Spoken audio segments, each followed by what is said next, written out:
김건희 여사 의혹을 수사하던 이 지휘부를 포함해서 대규모 검찰 인사가 단행이 됐죠.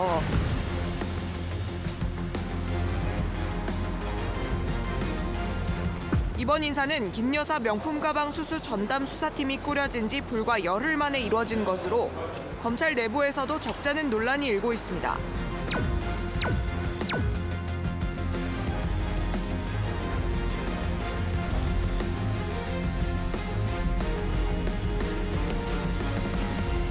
내부는 이번 검찰 인사의 성격과 의도를 어떻게 평가하고 파악하고 계신지 사자성어로 한 줄 평을 들어볼게요. 칠판에 사자성어를 적어주시면 됩니다. 판도라 서당이라고 이게 예, 너무 어려운 사자성어 안 됩니다.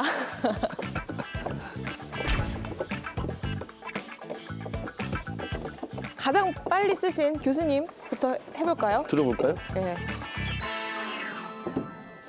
과유불급이라고 썼습니다.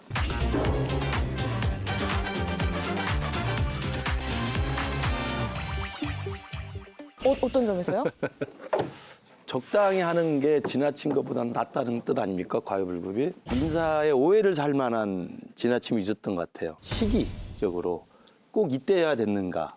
물론 이제 법무부 장관이 지난 2월 달에 취임했지 않습니까? 그게 꼭 지금이어야 됐는가에 대해서는 조금 과하게 했던 거 아닌가. 왜냐하면 지금 다 아시는 것처럼 이원석 현 총장이 9월이면 임기 만료이기 때문에 7월 지나면 후임 총장을 임명을 해야 됩니다. 지명을 해야 됩니다.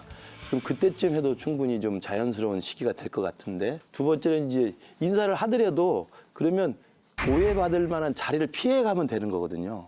근데 꼭 지나치게 중앙지검장부터 1, 2, 3차장을 다 할 필요가 있었느냐라는 또 지나친 과도함이 있었다. 김영우 의원님, 이것도 좀 쉬운 사자성어를 골라주셨어요. 그렇죠. 네. 저도 이게 이제 오비락인데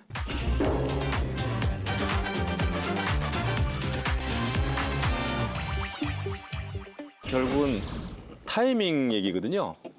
하필 까마귀가 날자 이제 배가 떨어지다 보니까 뭐 그런 얘기인데, 김건희 여사에 대한 그 이원석 총장의 수사팀 강화, 그런 지시가 있은 지 얼마 안 돼서 네. 또 민정수석이 새로 바뀐 지 얼마 안 돼서 바로 이런 검사들의 인사가 있다 보니까 이거 뭔가 이상하지 않느냐. 그래서 지금 굉장히 어떻게 보면은 당 내에서 또 자유우파 내에서도 굉장히 갈등의 불씨로 남게 생겼습니다, 이게. 수석님은 많으니까 마지막으로 드릴게요. 부원장님. 이걸 예, 멸공봉처 이렇게 얘기를 했는데요.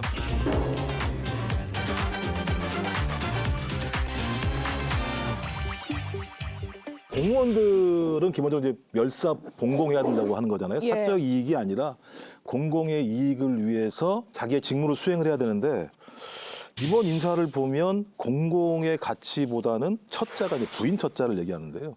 부인에게 봉사하는 인사로 보일 수밖에 없다.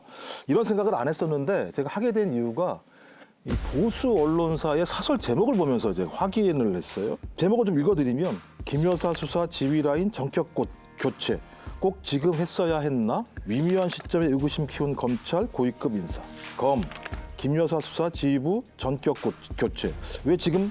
무슨 의도로? 대통령 부인을 어떤 형태로든지 수사에서 막아내려고 하는 거 아니냐라고 하는 부분을 보수 언론도 사슬로 쓸 정도라면 저희가 이렇게 이해하는 게 타당할 것 같다는 생각이 들어서 공적으로 사용을 해야 되는데, 사적인 자신의 부인을 위해서 행사한 매우 안 좋은 최초의 인사 사례가 될 거라 생각이 들어요. 수석님.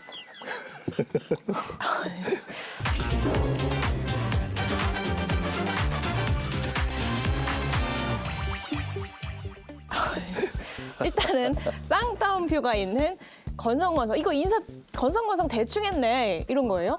이거는 김건희 여사는 성역이다. 김건희 여사는 성역이다.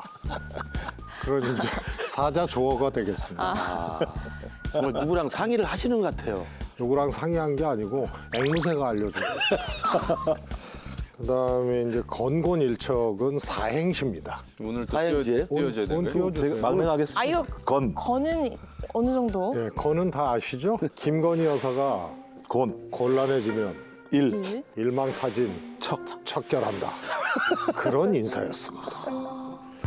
기획사가 있는 거예요. 제가 갑자기 진짜. 메시지 팀이 별도로 있어요. 그다음에 각주구검은 뭐 칼이 물에 빠졌는데 그럼 거기에 부표를 띄우든지 그걸 이 다른 표식을 해야 되는데 칼 빠졌다고 뱃머리에다가 새겼어요. 네. 칼 빠진 곳을. 그럼 배는 움직이잖아요. 그런 어리석은 인사였다. 아, 어렵습니까? 앞에 세 1교시, 번째 2교시가 갑주구검은 빼도 될 것 같아요. 1교시, 2교시가 너무 쉬웠죠? 네, 건성건성 그럼 건성건성으로 저기- 하겠습니다. 건성건성. 이 얘기를 해볼게요. 그러니까 왜 지금 어떤 의도로 인사를 낸 거냐.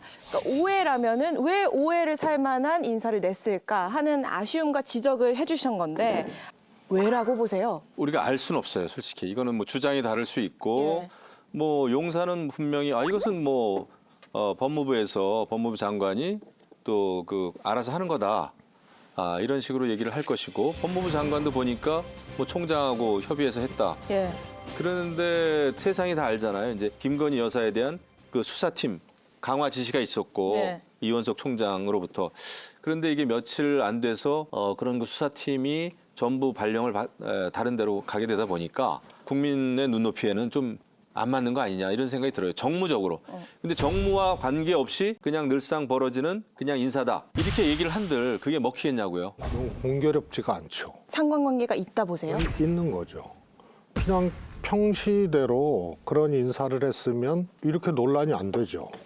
예. 이상한 인사인데 그럼 왜 이상한 인사를 했지?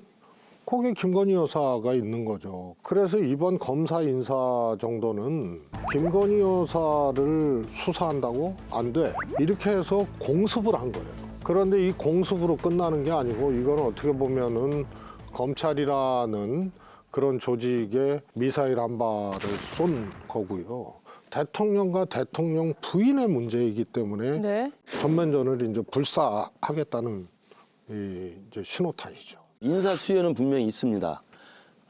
법무장관이 새로 취임한 다음에는 법무부 장관이 의도하는 조직의 분위기 또 메시지를 주기 위해서 검찰 인사를 하는 거예요. 그리고 금년에 그 대개 연초에 있었던 검찰 인사를 이번에 안 하고 넘어갔거든요. 상반기 검찰 인사를 안 했기 때문에 검찰 인사 해야 되는 인사 수는 분명히 있다고 봐요. 통상적인 인사였다고 설명을 하는 건데 이원석 총장을 저는 왜 못 믿을까? 오랫동안 검찰 내에서 가장 믿음직한 후배 검사였던 사람이기 때문에 총장을 시켰던 거 아닐까요? 어떻게 보면 친윤 검사예요. 그렇죠, 그렇죠. 근데 그걸 저는 왜 못 믿는 건지 이해가 되지 않아요. 그러니까 이 과유불고로 말씀드리면 이원석 검찰총장에 대한 우리 윤석열 정부의 믿음이 좀 있었어야 되는데 거기에 대한 불안감이 좀 과했던 거 아닌가. 김건식 교수님 말씀에 이제 동의가 좀 잘 안 되는 게 지금 이원석 검찰총장이 지금 임기가 몇 달 안 남았잖아요. 예.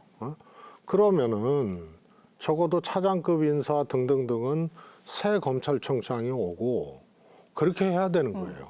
지금 차장 뭐 1차장, 2차장, 3차장, 4차장 다 이 교체를 해버리고 비수사처로 보냈잖아요. 수사 안 하는 곳으로 다 보냈거든요. 신임 검찰총장이 몇 달 후면은 이제 오게 되는데 그 검찰총장 체제가 만들어지지가 않는 거예요. 지금 해버려가지고.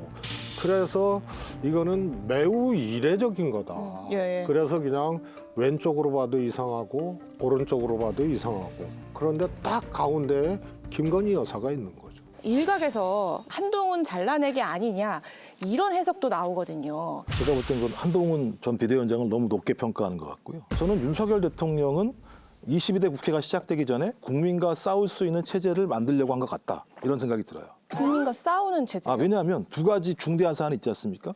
최수근 해병 특검법, 그다음에 김건희 여사로 대칭되는 몇 가지의 특검법의 내용들이 있는데 밀어붙인 이유는 22대 국회 이전에 검찰 체제를 막강하게 만들어서 소위 이 문제를 무력화시킬 수 있게 하려고 하는 것이고 본인이 가지고 있는 대통령의 거부권을 행사하겠다. 이미 이건 초선 의원들과의 만남을 통해서 나한테 요청을 하면 대통령의 권한을 행사하겠다 적극적으로 이렇게 얘기했잖아요. 그 총력전 체제를 통해서 정권의 명운을 지키려고 하는 거다. 그러니까 민의를 받들기보다는 그 공권력을 통해서 그것들에 맞설 수 있는 체제를 만들려고 하는 시그널을 이해하는 것이 훨씬 더 좀 적합하지 않을까 생각이 듭니다. 네.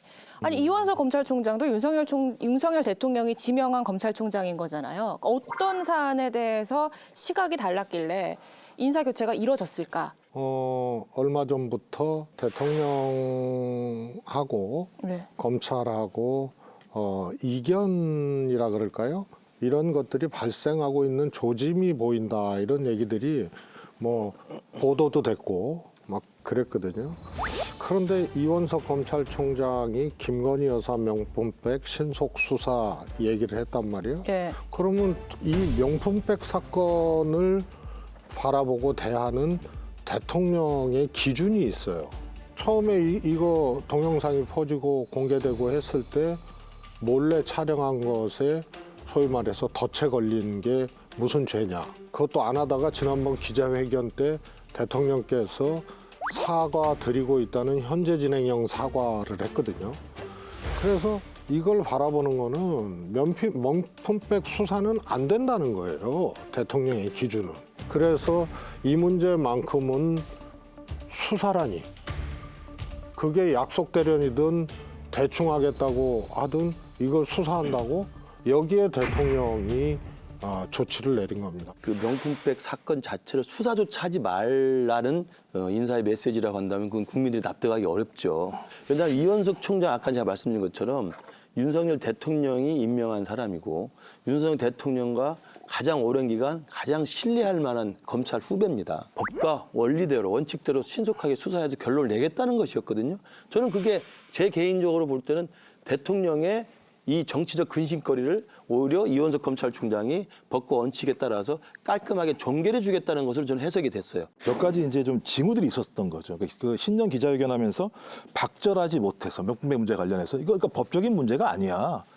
박절하지 못하다고 하는 것을 처벌할 수는 없는 거지 않습니까? 근데 이원석 검찰총장이 신속하고 철저하게 수사한다는 얘기를 하고 난 다음에 또 뭐라고 했느냐 기자회견에서 현명하지 못한 처신이라고 얘기했어요. 그러니까 법률적으로 재단하지 말란 얘기나 마찬가지. 이 용어 자체들은 그러니까 대통령이라면 자기 부인의 위법 범법 행위가 있다면 철저하게 수사하라고 하는 검찰 너희들의 말이 맞다라고 말씀하시는 게 맞는데 여기에 대해서 현명하지 못한 처사라고 얘기하니까 그 이전부터 이미 대통령실은 검찰 내부에 별도의 움직임이 있다라고 하는 것들을 파악을 했을 것이고 그런 파악들을 아주 신속하게 총선이 지난 다음에 일정한 시점에 전격적으로 처리했다라고 보는 것이 타당하지 않을까. 이 인사가 발표될 때 이원석 검찰총장 강원도에 내려가서 일선 검사를 격려하고 있었죠. 그러니까 인사가 날 줄을 몰랐거나 아니면 조율이 완전히 되지 않은 상황이었다라는 걸 보여주는 대목이었는데